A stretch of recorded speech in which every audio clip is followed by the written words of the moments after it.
প্রেম ভালোবাসায় বিচ্ছেদ, মনের মানুষকে মেনে নিচ্ছে না পরিবার, শখের মানুষ দিচ্ছে না ধরা, স্বামী বসে নেই, স্ত্রী ঘর ছাড়া। সম্পর্কের পূর্ণতা দেওয়ার জন্য এসেছে দুলাভাই.com। দুলাভাই.com বিচ্ছেদে নয়, মিলনেই বিশ্বাসী। আরে বেটা, আমার গার্লফ্রেন্ড আমার জীবনটা পুরো তেনা তেনা করে ফেলাইতেছে। ভালো হয়েছে, এখন কোনো প্রবলেম হইলেই দুলাভাইকে কল দিব। 5 বছর সম্পর্ক করছে এই ছেলের সঙ্গে, 5 বছরে কম করে হলো 5 লাখ টাকার গিফটই নিয়েছো তুমি ওর কাছ থেকে। এই পোলা যে দিবি এটা কোনা কি লিগা আমারে? এটা আগে বলার কি আছে? কেন আপনি ভয়টা পেয়েছেন নাকি? আমি অবশ্যই কেন ভয় পাবো আমি? হ্যাঁ, আমি ভয় পাইলে তো আমি দৌড় দিতাম, দৌড় তো হয় দিল। কিন্তু আমি তো দেখলাম আপনি হাত ধরে কান্নাকাটি করতেছেন। আমি কি ছেড়ি? ওই পোলার হাত আমি ধরছি, তোমার এত জেলাস হওয়ার কি আছে? টাকা না দেওয়ার ফোন দি না, টাকা বের করো। ফোন দিছে? থ্যাংক ইউ আরে আমার বউ আছে রে ভাই, টাকা দাও আমার। সো মাচ টাকা ব্যাগে, থ্যাংক ইউ সো মাচ। টাকা থ্যাঙ্কস আ লট। আরে ছাড়া এই পোলা এসে দেখলে আমার ব্রেকআপ হইব, আমার 50,000 দিব।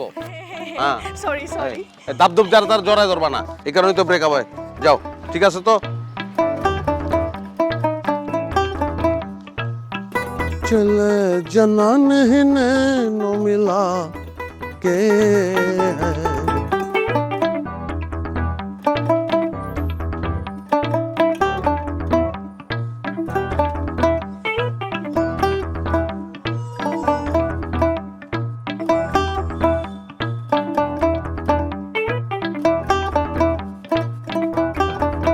হ্যালো, রাজন সাহেব কোথায়? আরে সাহেব তো আমি। রাজন তো এখানে চাকরি করে। বলেন আপনার জন্য কি হেল্প করতে পারি? আপনি সাহেব? কিন্তু আমি তো আপনাদের ফেসবুক পেজে পড়েছিলাম যে রাজু সাহেব হচ্ছে এই কোম্পানির বস, আর হচ্ছে ওনার অনেক সাকসেসফুল স্টোরি আমি পড়েছি, সেজন্য এখানে আসা। হ্যাঁ, আমি বিল্লু। রাজন সাহেব হচ্ছে আমাদের এই যে দুলাভাই। এই প্রতিষ্ঠানটি দেখতেছেন, এই প্রতিষ্ঠানের মালিক হচ্ছে আমি। এখন বলেন, বস হয়ে কি আমি কোনোদিনও অপারেশনে যেতে পারি? না, পারেন না। বলেন আপনার জন্য কি হেল্প করতে পারি? আসলে আমি একটা বিশাল প্রবলেম নিয়ে আসছি। আমার বয়ফ্রেন্ডের সাথে 14 দিন আগে আমার ব্রেকআপ হয়ে গেছে। কি জন্য জানেন? ওর ক্যারেক্টার খারাপ। আর এই 14 দিনে আমার ক্যারেক্টার ওর মতো হয়ে গেছে। আরে আপনি দাঁড়িয়ে কথা বলতেছেন কেন? দাঁড়িয়ে কথা বলার সময় এখন না, আপনি আসুন, এখানে আসুন। এই যে বসুন বসুন, আসুন, বসেন, আরামসে বসেন। শোনেন, সুন্দরী মেয়েদের ক্যারেক্টার কি এদিক সেদিক যাবে এটা তো কোনো বিষয়ই না। তাই বলে একটা ক্যারেক্টারলেস ছেলের পেছনে যাওয়া একদম ঠিক না। এই দেখুন, আমার দিকে তাকান, এরকম গুড লুকিং হ্যান্ডসাম ক্যারেক্টার ওরা ছেলে অনেক আছে। আপনি যদি চান এরকম একটা ছেলে দেখে আপনার সাথে সম্বন্ধ করিয়ে দিতে পারি। আপনার আইডিয়াটা কিন্তু খুব একটা খারাপ না। তো প্রবলেম কি জানেন? আমি ওকে প্রচন্ড মিস করি। আর তার থেকেও বড় প্রবলেম, ও রিচ কিড। আরে এটা তো কোনো সমস্যাই না। এই বিল্লু আছে না, সব সমস্যার সমাধান এই বিল্লু করবে। আচ্ছা, এই দেখেন না, এই খোলামেলা জায়গাটা কেমন যেন সাফোকেটেড লাগতেছে। চলুন না আমরা কোনো এসি রুম, মানে কোনো রেস্টুরেন্টে গিয়ে বসি। মানে খোলামেলা এত বাতাস, আলো বাতাস, সেখানে তো সাফোকেশন। আরে আরে কিছুই তো বুঝতে পারতেছে না। লাগবে না এরকম সুন্দরী একটা নারী, এরকম কোমল কণ্ঠী মেয়ে যদি আমার সামনে দাঁড়িয়ে থাকে, আমি সাফোকেটেড লাগবে না বলেন? তাই না? আচ্ছা ঠিক আছে, চলেন তাহলে। Ladies first.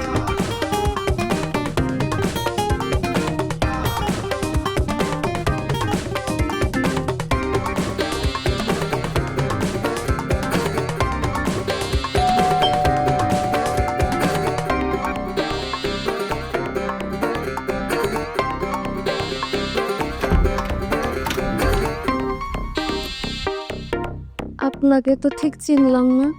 এটা কি রাজন সাহেবের বাসা না? মিস্টার রাজন সাহেব, আপনি কে? আপনি আমাকে চিনবেন না। আমার রাজন সাহেবের সঙ্গে একটা জরুরি মিটিং আছে। মিটিং? মিটিং করছে কেন? সরি, আপনি কিছু বললেন? না, উনি মনে হয় অফিসে গেছে।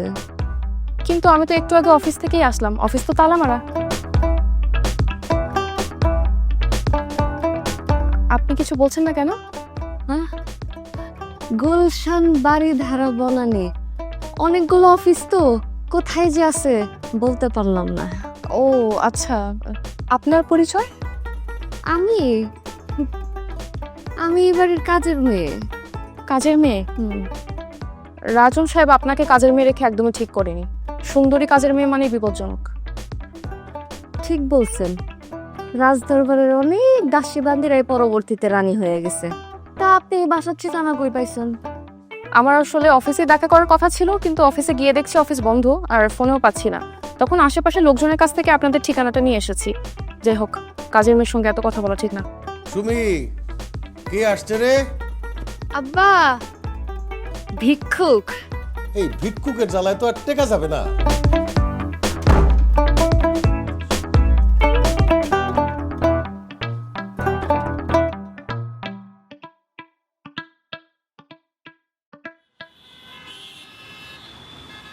আপনি কিন্তু অনেক মজার মানুষ, কিন্তু আপনার স্ত্রী না।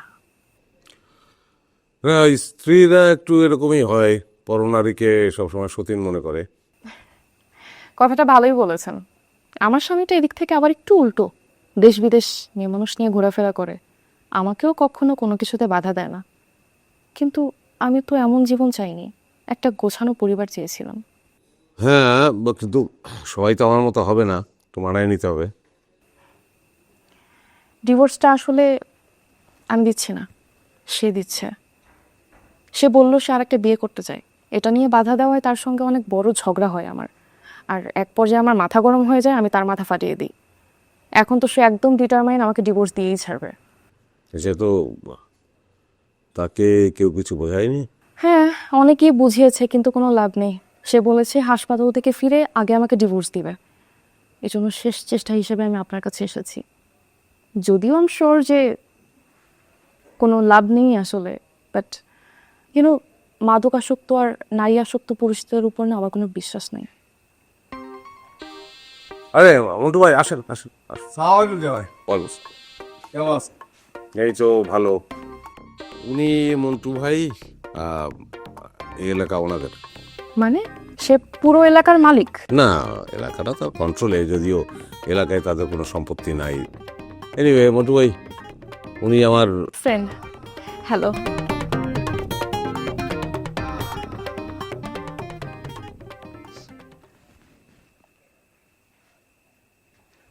মন্টু ভাই, আপনি একটু বাইরে থেকে ঘুরে আসেন। আসলে আমার মনে হয় একটু পরে আসেন, মানে পার্সোনাল কথা বলতেছি, আর বুঝেনি তো বিজনেস। যান যান বাইরে।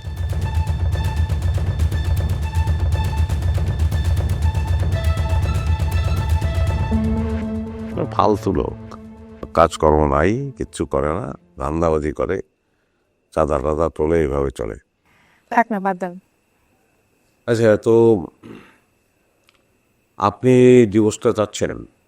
না, আমি ডিভোর্স চাচ্ছি না।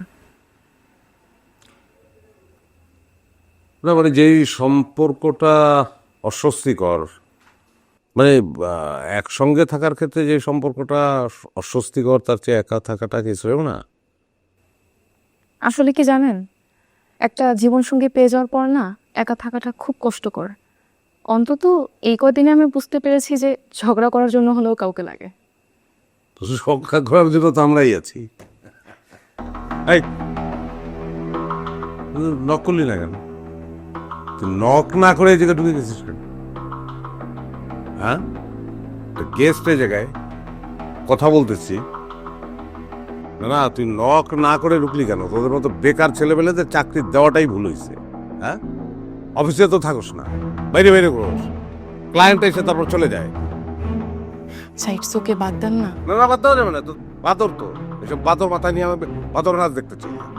ফালতু দাঁড়ায় আছে, বললাম স্পেশাল গেস্ট, আর খাবার দাবার আনবি তো নাকি? না না না, কিচ্ছু আনতে হবে না, ফাইন। না না, আপনি হাসছেন।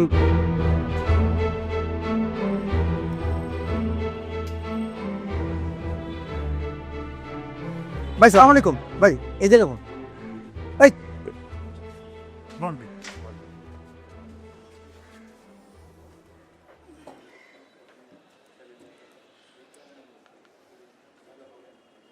ভাই মন খারাপ নাকি হবে?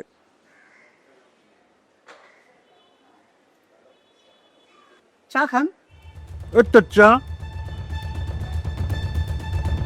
সালার দুলা ভাই, এটা সুন্দরী মেয়ের সামনে আমার কি অপমাননা করলো। ওই তো এখন আমার দোকান আহেই না। আরে কয় আমার দোকান নাকি বলে অপরিষ্কার। চিন্তা করতে পারেন ভাই, ওই আমার এই দোকানে বাকি খাইয়া খাইয়া ওর দিন কাটছে, কত বড় নিমুখ হারাম। ওই কয় আমার দোকান নাকি বলে অপরিষ্কার। অনেক কক্সবাজার যাই, চাহ দুষ্টু। বিয়ের পর যাবো সুইজারল্যান্ড হানিমুনে। কি বলো, মজা হবে? বাহ বাহ